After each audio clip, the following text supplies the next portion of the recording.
നമ്മളുടെ ശരീരം പ്രോപ്പറായിട്ട് പ്രവർത്തിക്കാൻ വേണ്ടിയിട്ട് നമുക്ക് നല്ല ഉറക്കം വേണം. സോ അതുപോലെ തന്നെ നമ്മളുടെ മൈൻഡ് നല്ല രീതിയിൽ പ്രവർത്തിക്കണമെങ്കിൽ അതിന് നല്ല ഈമാൻ വേണം.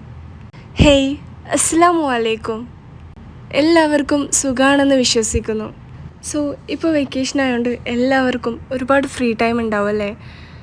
സോ ഈ ഒരു സമയത്ത് മോസ്റ്റ്ലി എല്ലാവരും അവരുടെ ഫോണിലായിരിക്കും. ഒരുപാട് സമയം സ്ക്രോൾ ചെയ്തും കുറേ വീഡിയോസ് കണ്ടും അങ്ങനെ കുറേ ടൈം പോയിട്ടുണ്ടാവും. പക്ഷേ ശരിക്കും നമ്മൾ ഒരുപാട് എൻ്റർടൈനിങ് വീഡിയോസ് കാണുമെങ്കിലും അതൊക്കെ നമുക്ക് യഥാർത്ഥ സന്തോഷം നമ്മൾക്ക് തരുന്നുണ്ടോ? ബട്ട് ആ ഒരു സന്തോഷം അല്ലെങ്കിൽ ആ ഒരു സമാധാനം നമുക്ക് ഒരുപാട് സമയം നീണ്ടു നിൽക്കണമെങ്കിൽ നമ്മൾ അല്ലാഹു സുബ്ഹാനഹു വ തആല നമ്മളോട് ചെയ്യാൻ പറഞ്ഞ കാര്യങ്ങൾ നമ്മൾ ചെയ്യുന്നുണ്ടോ എന്ന് കൂടെ നോക്കണം. സോ നിങ്ങൾക്കിപ്പോൾ ഒരുപാട് ഫ്രീ ടൈമൊക്കെ ഉണ്ടെങ്കിൽ നമ്മൾ മോസ്റ്റ്ലി നല്ല കാര്യങ്ങൾക്ക് വേണ്ടി യൂസ് ചെയ്യുക. വെറുതെ നമ്മൾ ഒരുപാട് വീഡിയോസ് കണ്ടതുകൊണ്ട് നമ്മളുടെ ലൈഫിൽ ഒരു കാര്യവും ഉണ്ടാവാൻ പോകുന്നില്ല. സോ നമ്മളെ അല്ലാഹു സുബ്ഹാനഹു വ തആലയിലേക്ക് അടുപ്പിക്കുന്ന തരത്തിലുള്ള വീഡിയോസ് കേൾക്കാം. അതിപ്പോൾ ഒരുപാട് തരത്തിൽ നമുക്ക് വീഡിയോസ് ഉണ്ടാവും. നമ്മൾക്ക് ഇസ്ലാമിനെ കുറിച്ച് അറിയാനും നമ്മൾക്ക് പഠിക്കാനും ഒക്കെ പല പല പോഡ്കാസ്റ്റിലൂടെയും അതുപോലെ തന്നെ ഖുറാനിൻ്റെ അർത്ഥങ്ങളുള്ള വീഡിയോസ് ഉണ്ടാവുമല്ലോ, അതിലൂടെയൊക്കെ നമ്മൾക്ക് ഒരുപാട് പഠിക്കാൻ പറ്റും. അതുപോലെ തന്നെ നമ്മൾക്ക് നമ്മളുടെ നബിമാരുടെ ചരിത്രങ്ങൾ കേൾക്കാം. അങ്ങനെ നമ്മളൊന്ന് വിചാരിച്ചാൽ നമ്മൾക്ക് കിട്ടുന്ന ടൈം നമ്മൾക്ക് കുറേ യൂസ്ഫുള്ളാക്കാൻ പറ്റും. ആൻഡ് നമ്മളിങ്ങനെ ഇസ്ലാമിനെക്കുറിച്ചും അള്ളാഹുവിനെക്കുറിച്ചും പഠിക്കുമ്പോഴൊക്കെ നമുക്ക് വല്ലാത്തൊരു ഫീലിംഗ് കിട്ടും. സോ നമ്മളുടെ സമയത്തെ ഒരുപാട് പ്രൊഡക്റ്റീവാക്കാനും അത് വെറുതെ വേസ്റ്റാക്കാതെയും നമുക്ക് സൂക്ഷിക്കാൻ പറ്റും. അതുപോലെ തന്നെ ഇന്ന് ഒരുപാട് ആൾക്കാരുടെ പ്രശ്നമാണ് ഈ ഒരു മൊബൈൽ ഫോൺ അഡിക്ഷൻ എന്നുള്ളത്. നമ്മൾ പോലും അറിയാതെ നമ്മളുടെ ഒരുപാട് സമയം അതിലൂടെ വേസ്റ്റ് ആവുന്നുണ്ട്. സോ നമ്മൾക്ക് മാറണമെന്നുണ്ടെങ്കിൽ നമ്മൾ തന്നെ വിചാരിക്കണം.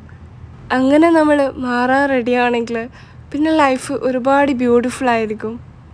നമ്മൾ ഖുറാനിലുള്ള കാര്യങ്ങൾ മനസ്സിലാക്കിയിട്ടും ഇസ്ലാമിനനുസരിച്ചും നമ്മൾ ജീവിക്കുകയാണെന്നുണ്ടെങ്കിലുണ്ടല്ലോ, നമ്മളുടെ മനസ്സിൻ്റെ ഉള്ളിൽ വലിയൊരു മാറ്റം തന്നെ നമ്മൾക്ക് കാണാൻ സാധിക്കും. ഇത് ഞാൻ ജസ്റ്റ് വെറുതെ പറയുന്നതല്ല. നിങ്ങൾ ജസ്റ്റ് ഒന്ന് ട്രൈ ആക്കി നോക്ക്. ഒന്ന് അള്ളാഹുവിലേക്ക് തിരികെ വരാൻ ശ്രമിക്കുക. അതിപ്പോൾ നിങ്ങൾ അള്ളാഹുവിൽ നിന്ന് ഒരുപാട് ദൂരെയാണെന്ന് തോന്നിയാലും നമ്മൾ ജസ്റ്റ് ഒന്ന് ഒരു സ്റ്റെപ്പ് എടുക്കുക നമ്മൾക്ക് നല്ല രീതിയിൽ ജീവിക്കാൻ വേണ്ടിയിട്ട്. ആൻഡ് എനിക്ക് നിങ്ങളോട് പറയാനുള്ളത് എന്താണെന്ന് വെച്ചാൽ, ഒരിക്കലും നിങ്ങൾ റൈറ്റ് ടൈം, അതായത് ശരിയായ സമയത്തിന് വേണ്ടി കാത്തു നിൽക്കരുത്. എൻ്റെ ഈ ഒരു വിഷമം മാറിയാൽ ഞാൻ കറക്റ്റായിട്ട് എല്ലാം ചെയ്യാം, ഞാൻ നിസ്കരിക്കാം, ഖുർആൻ ഓതാം, അല്ലെങ്കിൽ എനിക്കൊരു ജോലി കിട്ടിയാൽ ഞാൻ അങ്ങനെ ചെയ്യാം. അങ്ങനെ നമ്മൾ ഒരു കാര്യത്തിന് വേണ്ടി വെയിറ്റ് ചെയ്യരുത്. നമ്മളിപ്പോൾ തന്നെ സ്റ്റാർട്ട് ചെയ്യുക. കാരണം ലൈഫ് ഒരിക്കലും പെർഫെക്റ്റ് ആവുന്നില്ല. എപ്പോഴും നമ്മൾക്ക് എന്തെങ്കിലുമായിട്ടൊക്കെ കുറവുകളും ഒക്കെ ഉണ്ടാവും. നമ്മളത് എക്സ്പെക്റ്റ് ചെയ്തിട്ട് നമ്മൾ ജീവിക്കുക.